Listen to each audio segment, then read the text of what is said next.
সবচাইতে খারাপ জিনিস মনে হয় মায়া, প্রেম, ভালোবাসা।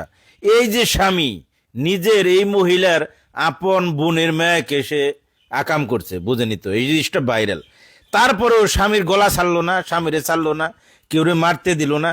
যে পর্যন্ত পুলিশ না আসে স্বামীর কাছে কাউরে যাইতে দিল না। স্বামীর মাথা ফেটে গেছে, যে কোনোভাবে হোক, বৃষ্টি পড়তেছে, গাছের পাতা দিয়ে নিজে ভিজতেছে, কিন্তু স্বামীরে ভিজতে দিতেছে না, সুরক্ষিত রাখার চেষ্টা করতেছে।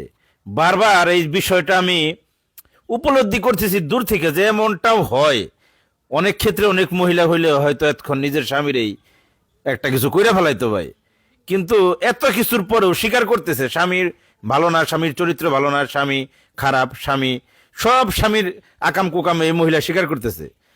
তারপরেও স্বামীরে মারতে দিতেছে না, স্বামীর গলা ছাড়তেছে না, স্বামীরে সুরক্ষিত রাখতেছে, যত্নে রাখতেছে, ভালোবাসায় রাখতেছে। মানে কি বলা যায়, এটাকে কিভাবে ব্যাখ্যা করা যায় আমি জানি না ভাই। আপনারা কমেন্টে আপনাদের মতামত জানায়েন।